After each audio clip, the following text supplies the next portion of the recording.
Bismillahirrahmanirrahim. Kembali di channel Robi Delpis. Kali ini seperti yang sudah saya janjikan kemarin malam, saya akan memberikan preview ya untuk pertandingan Timnas Indonesia melawan Jepang ya.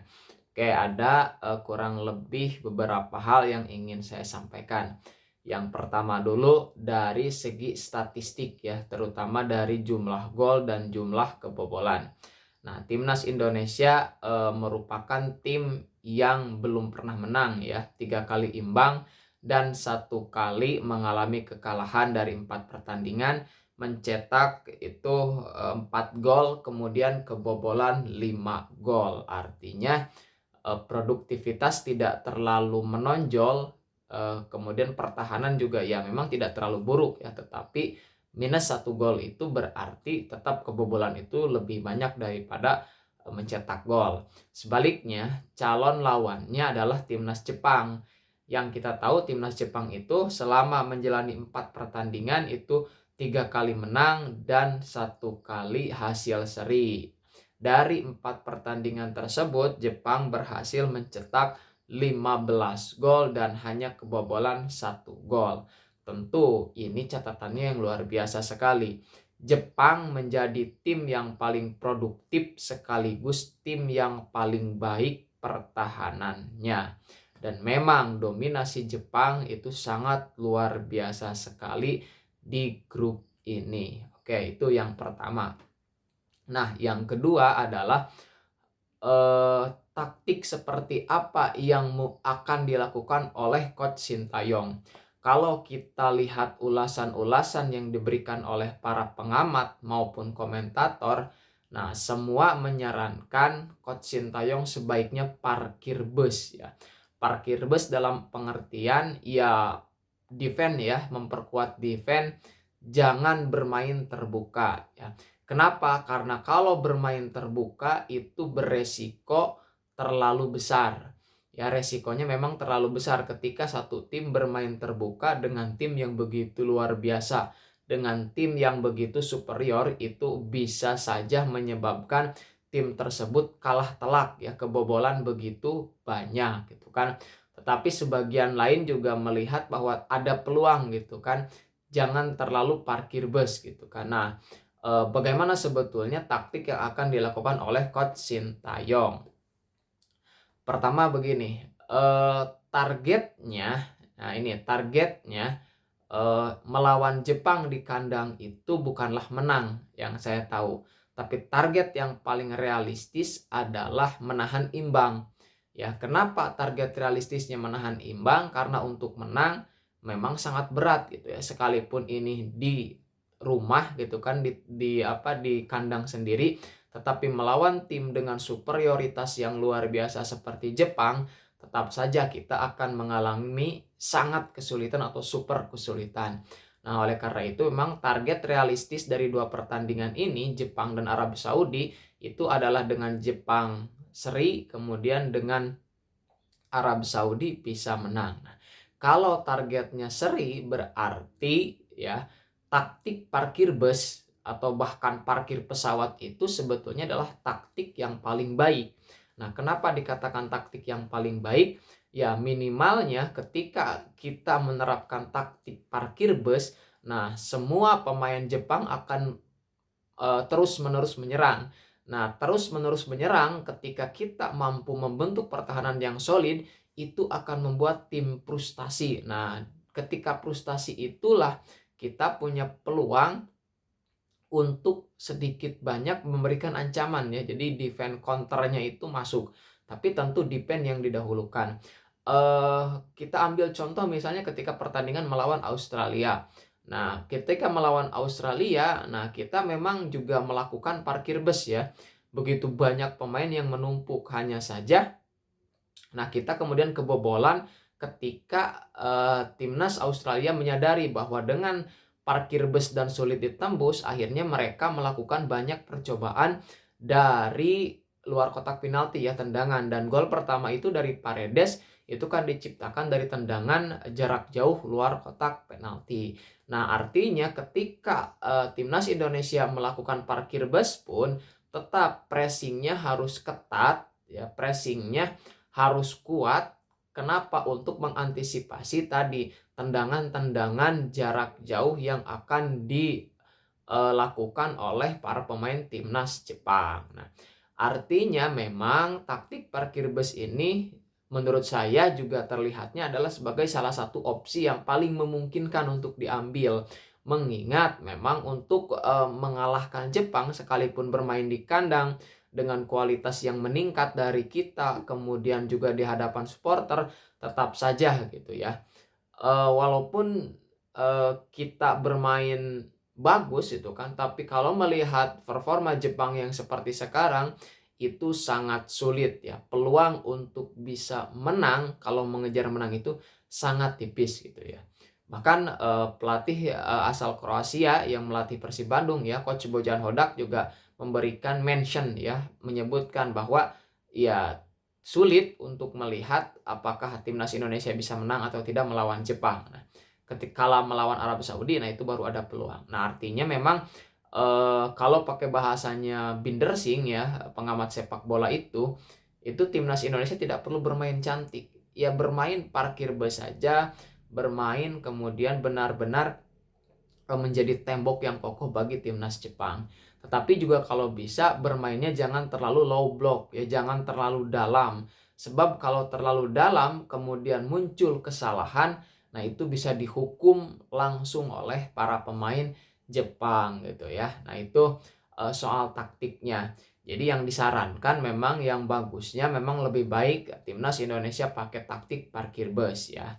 Nah, taktik parkir bus ini bukan berarti sesekali tidak menyerang, tetap sesekali menyerang, hanya saja nah sebagian besar fokusnya itu digunakan untuk membentuk pertahanan yang solid, pertahanan yang kompak. Nah, kalau sampai ada kerenggangan, kalau sampai bisa teracak-acak ya kekompakannya, nah itu bisa menyebabkan timnas Indonesia itu bocor. Nah, ini yang bahaya gitu ya. Itu yang kedua gitu kan. Nah, bagaimana resikonya ketika timnas Indonesia bermain terbuka? Nah, kalau bermain terbuka, timnas Indonesia harus siap eh, tanda petik ya, mengalami kekalahan, dan mungkin bukan hanya kekalahan tetapi kalah secara telak. Nah, itu resiko yang terlalu besar. Padahal dari sisi persaingan, kalau muncul persaingan, maka jumlah kebobolan itu juga menjadi salah satu hal yang dipertimbangkan, hal yang diperhitungkan. Makanya kalau kita memang memiliki peluang untuk menang, misalnya walaupun sangat kecil, tapi ketika resikonya adalah kebobolan terlalu banyak misalnya, itu menyebabkan timnas kita bisa rugi ya, bisa kerugian.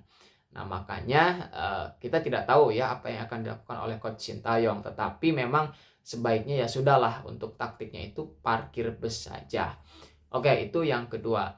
Nah, yang ketiga, siapa kira-kira susunan pemain yang akan diturunkan oleh Coach Sintayong? Nah, saya memprediksi bahwa untuk di posisi penjaga gawang, nah itu tetap yang dipercayakan adalah Martin Weiss. Ya, Martin Weiss akan dipercaya sebagai penjaga mistar ya, tembok terakhir dari timnas Indonesia. Nah, untuk 3 center back, nah kemungkinan besar J.I. Jazz itu tetap akan dipercaya sekaligus menjadi kapten tim di pertandingan kali ini. Yang kedua kemudian nanti ada Kevin Dix. Nah, kemudian yang ketiga adalah Rizky Ridho ya, Rizky Ridho. Kenapa saya tidak masukkan Justin Hubner? Karena ya saya merasa bahwa Justin Hubner mungkin kan baru pulih dari cedera. Jadi biasanya kan tidak bisa bermain full ya 90 menit, sehingga mungkin bisa dimasukkan di babak yang kedua itu ya. Kemudian kenapa mungkin tidak dimasukkan Jordi Amat misalnya? Ya, Jordi Amat mohon maaf, dengan segala pengalaman yang dimilikinya itu memang dibutuhkan, tetapi performanya sekarang ini tidak sebaik ketika Jordi Amat pertama kali masuk timnas Indonesia ya. Jadi tentu ketika memasukkan Jordi Amat sejak awal itu resikonya juga cukup besar ya.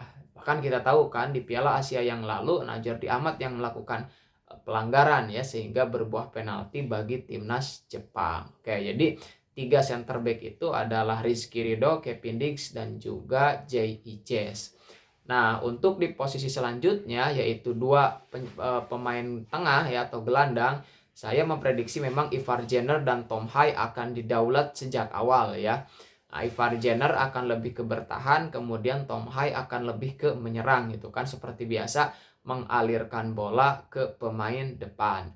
Sedangkan untuk wingback kiri, nah Kelvin Verdong didaulat di sana karena kita tahu Kelvin Verdong punya kekuatan di sisi transisi baik positif atau negatif. Dia punya kecepatan yang luar biasa, kemudian determinasi yang luar biasa gitu kan, sehingga ini akan membuat kekuatan timnas Indonesia bagus di sisi kiri. Di sisi kanan kemungkinan besar yang ditempatkan adalah Sandy Walsh ya. Sandy Walsh juga pemain yang berpengalaman, pemain yang sangat bagus, disiplin di dalam bermain, meskipun dari segi eksplositas itu tidak sebaik Kelvin Verdong. Oke, itu ya 4 pemain di sisi tengah ya. Kemudian di 3 penyerang, nah Ragnar Oratmangun tentu pasti dimainkan, itu kemungkinan bermain di sayap ya, sayap kiri. Kemudian Rafael Strijk, kemudian sebagai penyerang tengah, dan Marcelino Ferdinand itu sebagai penyerang sayap kanan, atau soal sayap kanan sayap kiri mungkin bisa dibalik ya.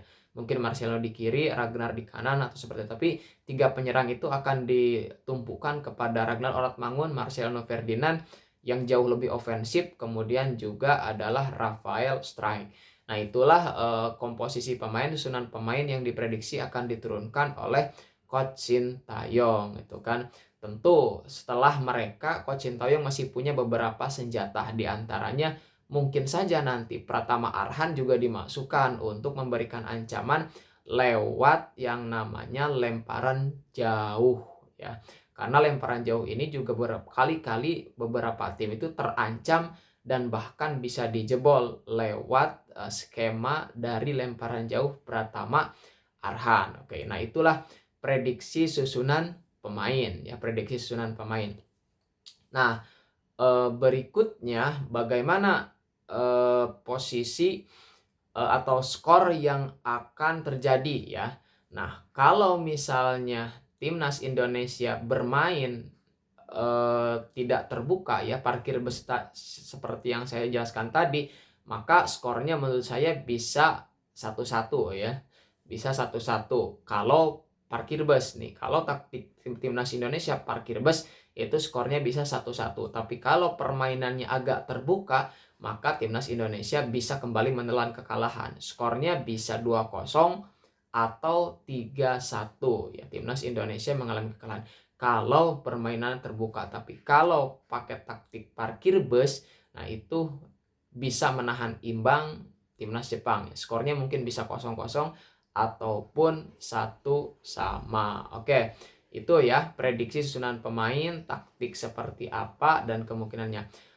Ya saya berharap tentu timnas Indonesia bisa menampilkan performa terbaiknya ya, terutama tidak melakukan banyak blunder atau kesalahan, terutama di lini belakang ya. Kenapa? Kalau terjadi kesalahan di lini belakang itu bisa dihukum langsung oleh timnas Jepang. Nah, itulah prediksi dari saya, ulasan dari saya ya, semoga bermanfaat.